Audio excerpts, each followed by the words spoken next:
Now it's testing time. Question number first is the art of recording all business transactions in a systematic manner in a set of books. वो set of books जिसमें सभी business transaction को systematic manner में रखा जाता है, तो उसे क्या बोलेंगे? Option A accounting, option B book keeping, option C ledger, option D trial balance. तो उसे हम बोलेंगे बुक कीपिंग, ऑप्शन बी।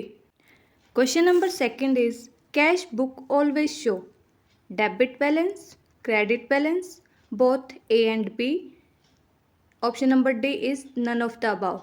तो कैश बुक हमेशा डेबिट बैलेंस शो करती है।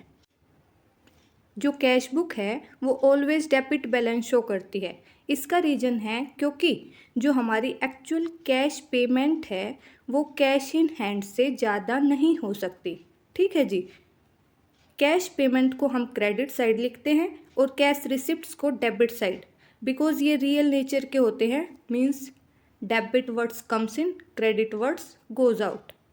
Question number third is which one of the following is not a revenue receipts in NPO. NPO means not for profit organisation.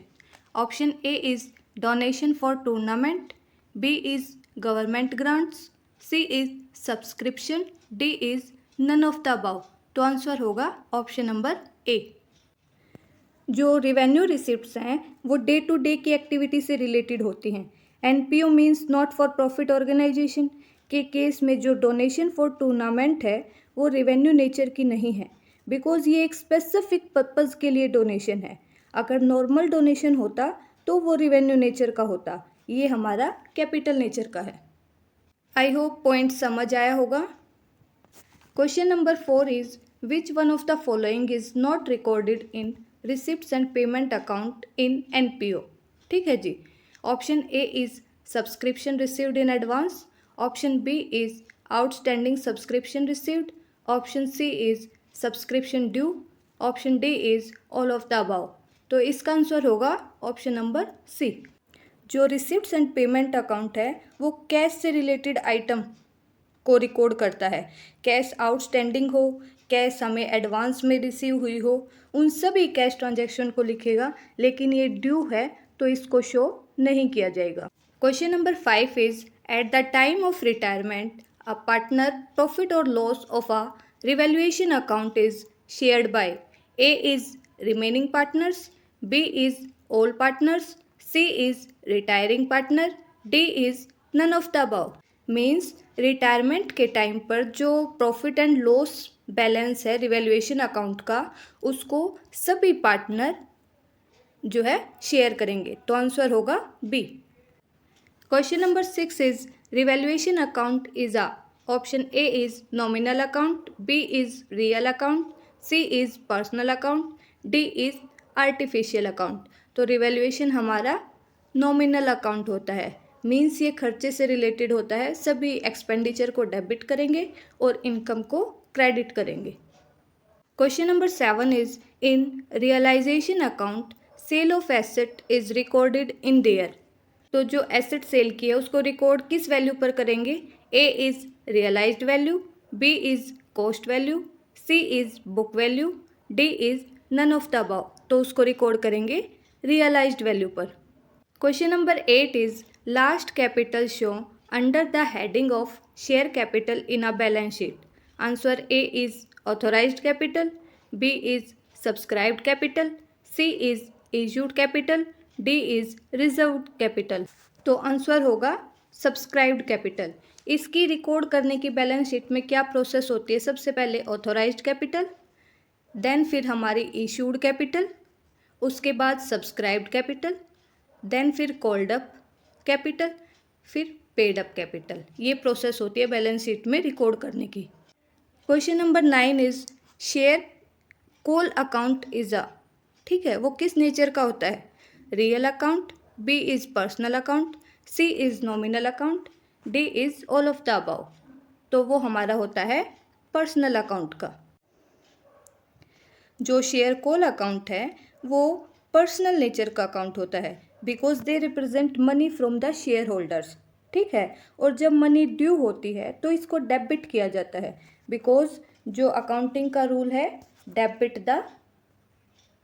The receiver. ठीक है जी, इसी वजह से share जो कॉल अकाउंट है वो पर्सनल अकाउंट होता है। Question number 10 is creation of capital redemption reserve which one of the following is not use. जब हम कैपिटल रिडम्पशन रिजर्व क्रिएट करते हैं तो किसको यूज़ नहीं कर सकते। A is profit and loss account, जो क्रेडिट बैलेंस है means profit. B is journal reserve account. C is dividend equalisation reserve account. D is unclaimed dividend account. तो हम option number D unclaimed dividend account को use नहीं कर सकते। Question number 11 is when two और more underwriter are jointly underwrite and issue of securities is known as. जब भी एक कंपनी जो है शेयर इशू करती है तो उस टाइम पर वो अंडरराइटर को अपॉइंट करती है। जब वो 2 से ज़्यादा या 2 अंडरराइटर को अपॉइंट करती है तो उन्हें क्या बोलते हैं। Option A is syndicate undertaking, B is firm undertaking, C is sub undertaking, D is complete undertaking. तो उसे बोलेंगे syndicate undertaking. Question number 12 is accounting standard is applicable on impairment of asset. तो कौन सा अकाउंटिंग स्टैंडर्ड जो है applicable होगा। Option number C, जो 10 है वो फिक्स्ड एसेट से रिलेटेड है, जो 20 है वो अर्निंग पर शेयर से रिलेटेड है, और जो हमारा सेकंड है वो इन्वेंट्री से रिलेटेड है। Question number 13 is the party who receive the cash of a bill receivable is called. तो उसे क्या बोलेंगे। ए ड्रॉर। बिल ऑफ एक्सचेंज के केस में 3 पार्टी होती है, ड्रॉर, ड्रॉई और एक हमारा रिसीवर। वो ड्रॉर भी हो सकता है और कोई अदर पर्सन भी। Question number 14 is which theory is proposed by Clayton Alderfer. Option A is theory X and Y. Option B is theory Z. Option C is ERG theory. Option D is need theory. जो एल्डफर साहब हैं उन्होंने ERG existence, relatedness और growth theory दी थी। Last but not the least question is accountability means. Option A is delegation, option B is authority, option C is responsibility, option D is answerability. तो answer होगा answerability. Thank you for watching. If you like then please give a big smile. Thank you.